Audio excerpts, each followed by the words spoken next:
Recientemente se circuló en las redes un video muy interesante sobre el tema de canalitos. Esta persona que pone el video en las redes sociales se identifica como Quorum GT. Vamos a oír el video y quiero que nos dé su comentario. Entonces, aquí. ¿Vos tenés agua en tu casa? En Canalitos, una zona 24 de la ciudad de Guatemala, el agua solamente llega cada 15 días. Y según Empagua, el caudal de este pozo se redujo en un 90%. Ahora una empresa privada comenzó a extraer agua, pero esta agua no va a ser para las y los vecinos. La empresa se llama Acuífero San Miguel y se está llevando el agua de Canalitos para venderla en los residenciales de la zona 16. El gerente de operaciones de la Municipalidad de Guatemala, Álvaro Hugo Rodas, autorizó las obras de la empresa en 2 ocasiones, pese a que ésta no cumplía con la ley. Así, la MUNI ignoró las denuncias de las y los vecinos de Canalitos y también su derecho al agua. Ni la MUNI ni la empresa quisieron dar respuestas sobre este caso. Y mientras tanto, en Canalitos siguen esperando el agua cada 15 días. ¿Enfrentan un problema similar en tu colonia? Contanos en los comentarios. En Quorum GT puedes leer el reportaje completo. Bueno, gracias a los colegas de Quorum GT. Y ahora el análisis es suyo, Carlos. Cuéntenos, ¿qué opina de esta denuncia tan fuerte que hacen los colegas de Quorum GT? Bueno, pues antes que nada quiero contarle a las personas que nos están viendo que voy de copiloto. La cámara está a la inversa, pero voy de copiloto. Hay una persona que me acompaña que va al volante. Quiero comentarle respecto a esta denuncia precisa del sector de Canalitos. Existe una complicación en el área por los pocos abastecimientos de agua que se han dado en el sector. Se ha presentado una problemática que lleva más, digamos, de un cuarto de siglo de tener complicaciones en esta área y al final de cuentas los vecinos han solicitado en varias ocasiones a Empagua, a la Municipalidad de Guatemala, que intervenga para poder tener el vital líquido. Existe también que en el sector privado una empresa empezó a desarrollar pozos para poder extraer agua y poder abastecer el sector de zona 16, porque si lo vemos desde la parte alta, Canalitos, zona 24, colinda exactamente en territorio con el sector de zona 16. Y es por eso que estando Canalitos en una parte mucho más alta, es más factible poder trasladar todo ese vital líquido hacia el sector de zona 16. Aquí existe una complicación que yo quiero excluir de responsabilidad a los vecinos de zona 16, a los vecinos de zona 24, de Canalitos, a el sector privado, porque al final de cuentas los empresarios están empezando a desarrollar ciertos temas para su beneficio, como cualquier empresa lo quiere hacer, pero el responsable total de cómo controlar y manejar todo este tema es la Municipalidad de Guatemala. ¿Por qué? Porque se hacen autorizaciones de tuberías a través del sector y del espacio público para poder trasladar toda el agua, se hacen las autorizaciones sin el permiso correspondiente o sin el acompañamiento, inclusive del Ministerio de Medio Ambiente, que también interpone una denuncia para que se pueda verificar este tema porque existe, digamos, una violación en el sentido de las autorizaciones que debe de llevar todo tipo de construcción y todo tipo de proceso. Recordemos algo, la ley de aguas no ha pasado desde 1986 en el Congreso, la llaman la ley maldita porque nadie quiere pasar esta ley desde 1986. Ha tenido ciertas modificaciones en el paso de los años, ha tenido ciertas lecturas, ha tenido ciertos temas en donde alguien trata la manera de avanzar, pero no se logra. Por lo que en este momento el agua no se puede cobrar. Lo que se está cobrando es el traslado, la maquinaria, la sustracción, pero no el vital líquido. Y es ahí donde realmente deben de intervenir las autoridades municipales porque el sector de Canalitos está muy afectado por la falta de agua.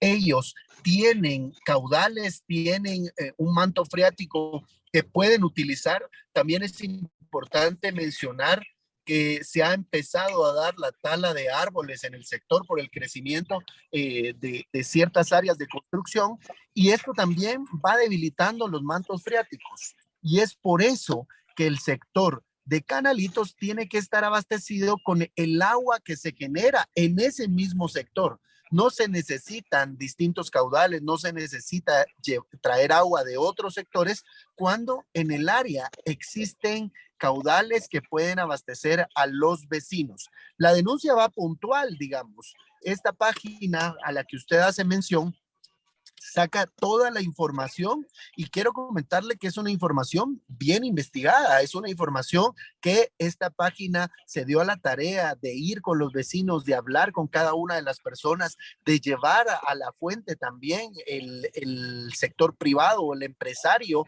para que pudiera tener el punto de vista de ellos, la Municipalidad de Guatemala, el Ministerio de Ambiente. La nota está bien estructurada, no solo, digamos, en esta denuncia del video que usted hace, sino ellos a través de su página tienen todo el historial que ustedes le pueden dar seguimiento y los guatemaltecos también para poder conocer cuál es el contexto de esta denuncia.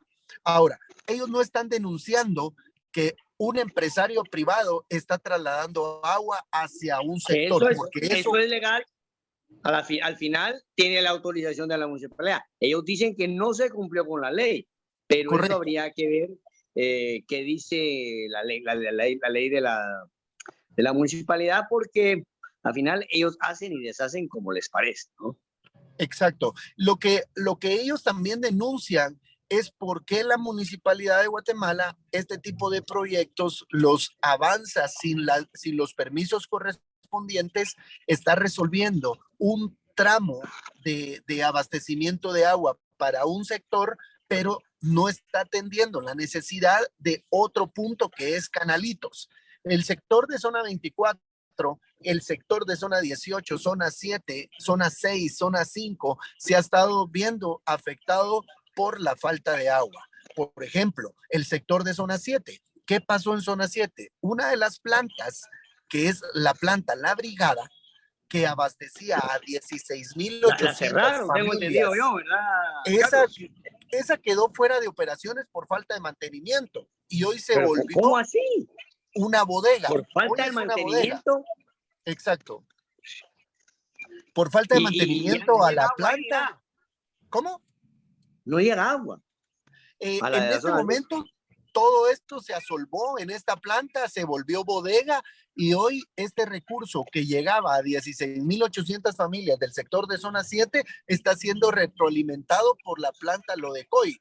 ¿Qué quiere decir esto? Que seguimos abasteciendo el sector de zona 18 y zona 7 desde la planta de Misco, cuando está la planta de las ilusiones, cuando sigues teniendo la metodología en Paua de tener únicamente las plantas que llevan más de 30 años de haberse creado. Muchas de ellas no se crearon dentro de el grupo o la administración actual, y al final de cuentas tenemos plantas que las vienen desarrollando desde hace mucho tiempo. O sea, estamos hablando que durante la administración de Álvaro Arzú, ¿cuántas plantas de tratamiento de agua se lograron hacer? Pues? Porque lo que usted me está hablando hace 30 años, ninguna. Y ninguna. Estamos hablando que los últimos grandes visionarios fueron Manuel Colón, el José Ángel Lee. Exacto. Hay algo importante, es que todo eso se está viendo reflejado en este momento por las complicaciones que hemos tenido con las tuberías, con los colectores, con los drenajes, con la retroalimentación de agua en los caudales. Solo quiero comentarle algo y también a las personas que nos están viendo. Por ejemplo, la ciudad capital tiene 4 plantas de manejo de aguas grises. Estas 4 plantas manejan el 1.98% de agua que sale de los inodoros de toda la ciudad, el 1.98%. ¿Qué quiere decir eso? Que el restante, el 98.02%, está yendo a los colectores, por ende a los ríos. Pero ese no es el problema. Estas 4 plantas de tratamiento de desechos residuales o de aguas grises que yo le menciono fueron heredadas en la ciudad por el Bambi. No sé si usted se recuerda del Bambi. Sí, me acuerdo del Bambi, claro. Ellos fueron los que crearon. Exacto. Rafael Escobar Gómez. Estas 4 plantas fueron heredadas por el Bambi y no se ha desarrollado una sola más. Entonces, ¿cómo no podemos estar colapsando en una ciudad que ha crecido en la parte, digamos, de construcción, de desarrollo, de vivienda, de la demanda de agua, en la demanda de colectores, si no se ha avanzado en absolutamente en nada de estos puntos? Eso es lo más importante. No podemos llevar muchas pajillas al mismo vaso si no estamos retroalimentando de alguna forma ese caudal de agua de en agua. ese vaso. Ahora, mire, hay algo que usted tocó y que le quiero hacer algo. Usted me dice, Canalitos tiene agua, perfecto, pero ¿tiene drenajes? No. Entonces, cuando usted me habla que no, y esa era la respuesta que yo esperaba, no tiene drenajes. Entonces, estamos hablando de una zona que tiene potencialidad potencialidad en el tema de recursos hídricos, pero también tiene un alto grado de peligrosidad por la contaminación de las fosas sépticas que están dañando y perjudicando el manto freático, porque si no tiene desagües, ¿a dónde va todo el excremento? A las fosas sépticas. Y las fosas sépticas tienen un tratamiento, y usted sabe que los lixiviados, o sea, los líquidos tóxicos producto de las fosas sépticas, a algún lado tienen que ir a dar. Entonces, ¿tiene agua? Sí, pero tiene agua contaminada. Le está pasando más o menos como lo que le pasa a la gente en Carretera de Salvador, que el agua ya no se sabe cuál es peor, si la del inodoro o la que sale del chorro, ¿verdad? Sí, es que aquí hay algo importante que mencionar. Cuando yo le digo que Canalitos tiene agua, no me refiero a agua en los vecinos, me refiero en el subsuelo. Precisamente, pero en el subsuelo contaminado, porque si no, usted mismo me acaba de decir, no tiene un sistema eficiente de drenajes. Y entonces, ¿qué hace la gente? Fosa séptica, ¿sí o no? Exacto, sí, no, y la mayoría de salidas de las viviendas hacia estos puntos van a parar a los ríos. Todo esto va a parar a los ríos.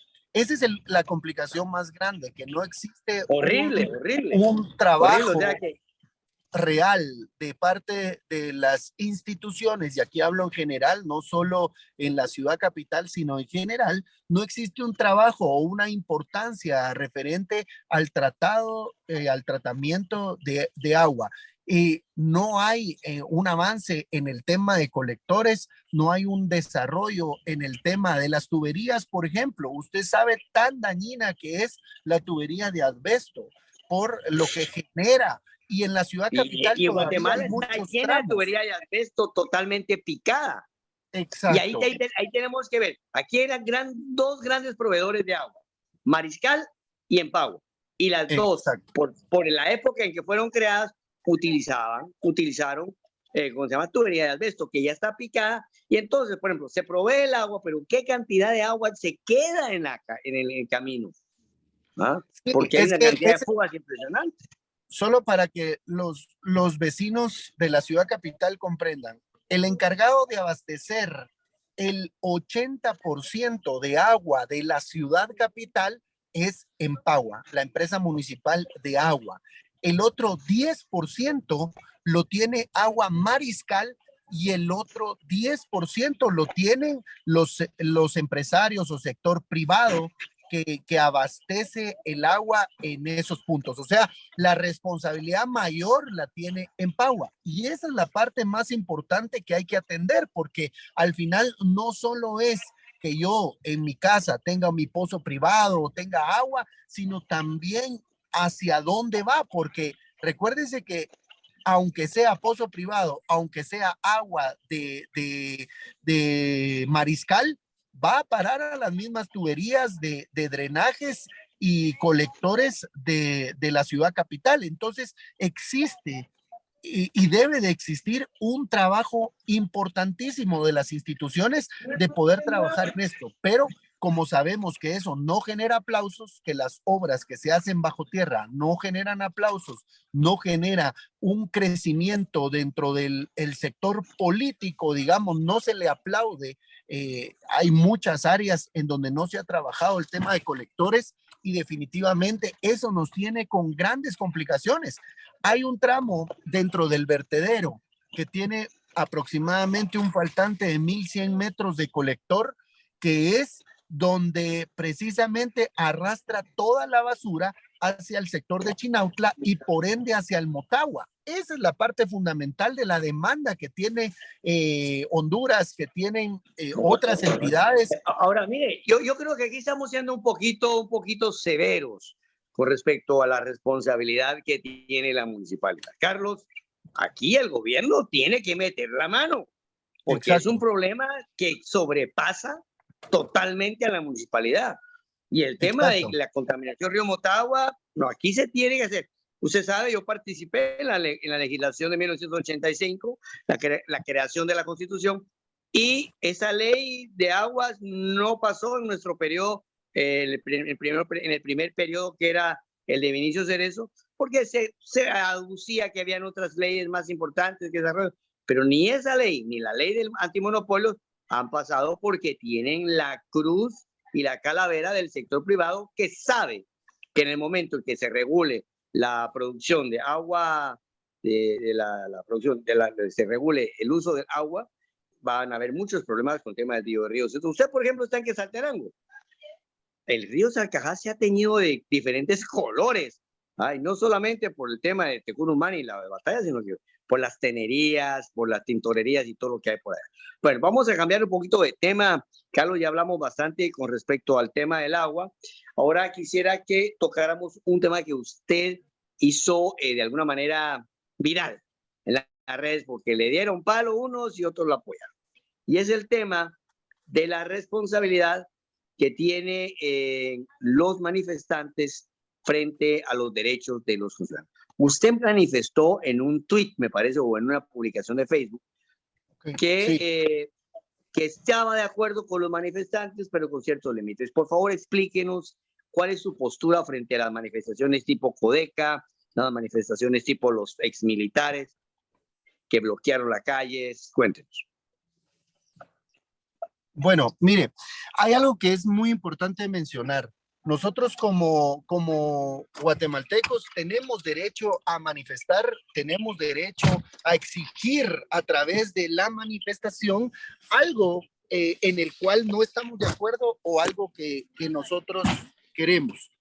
El punto más importante, ya llegué aquí a mi destino, el punto más importante que yo señalo es, por ejemplo, el tema de Codeca. Hay muchas personas que llegaron a la ciudad, que paralizaron parte del país, no solo la ciudad, parte del país, y estas personas no sabían ni a qué iban. Los llevan de un punto a otro, alguien paga buses, alguien paga... Usted afirma que los manifestantes son acarreados, ignorantes de su posición política, ni de lo que van. Algunos, por lo menos. Muchos de ellos sí. Como alguien que se está moviendo por una manifestación desde el sector en donde lo está haciendo tiene para organizar y pagar tanta cantidad de buses que se movilizan dentro de la ciudad. Es impresionante la cantidad de vehículos, buses que se vieron en esa movilización. Entonces, el punto, vamos a dejar ese punto por un lado, y el reclamo exacto de mi tweet era: porque si yo tengo derecho a manifestar, está bien, y aplaudo a las personas que desean manifestar, pero que eso no caiga en que ellos tengan derecho a violar mi libre locomoción, que también es un derecho constitucional. Entonces, ¿cómo yo puedo exigir violando los derechos de otra persona? Eso es a lo que no estoy de acuerdo. Existen espacios, existen métodos, porque aquí viene algo muy importante y usted no me dejará mentir, licenciado. Los manifestantes creerán que por bloquear una calle el funcionario público va a llegar tarde y lo van a despedir. No, a él no le importa. Él se queda en su casa, sigue recibiendo sus salarios, sigue recibiendo sus beneficios y puede esperar desde ese punto el que la manifestación termine. No, el afectado es el pueblo, el comerciante que depende de llevar su producto día con día, la persona que va hacia el empleo y lo pueden despedir, quien gana por día y no pudo llegar a su trabajo, quien está propenso a no poder trasladar su producto, aquellas personas que van hacia un centro hospitalario.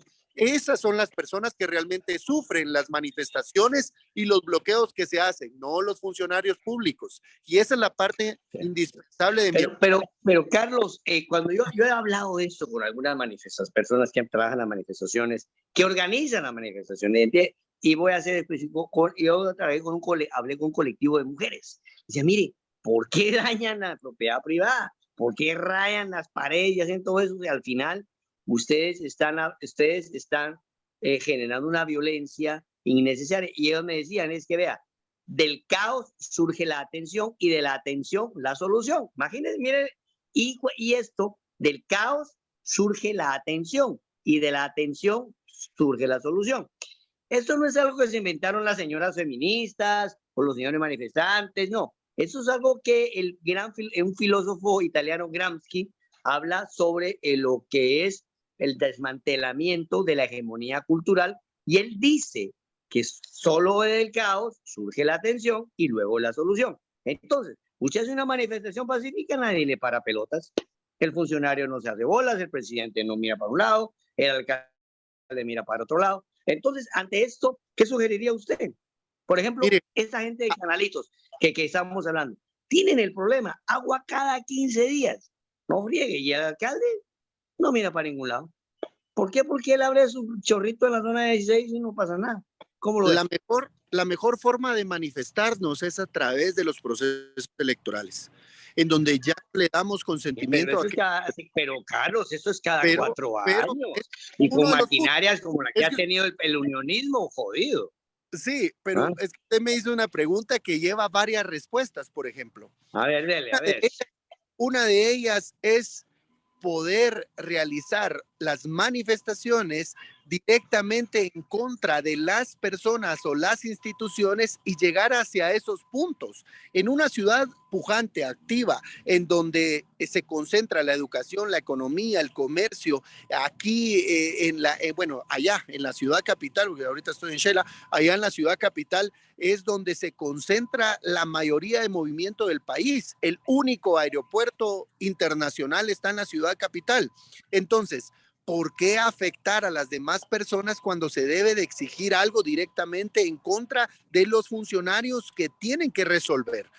Hay países, por ejemplo, hay países desarrollados que han logrado sus personas generar muchos cambios y movimientos sin necesidad de llegar a este tipo de actos. Por ejemplo, una empresa a nivel internacional, los empleados estaban en contra y colocaron una moña de un cierto color en su vestimenta. Esto significaba que todos estaban manifestando y estaban en contra, pero nunca dejaron de operar, nunca dejaron de trabajar. Ni afectaron su fuente de ingresos, pero eso es complejo. ¿Usted sabe cómo manifiestan en Japón? Trabajan 1 hora más. Póngale cuidado.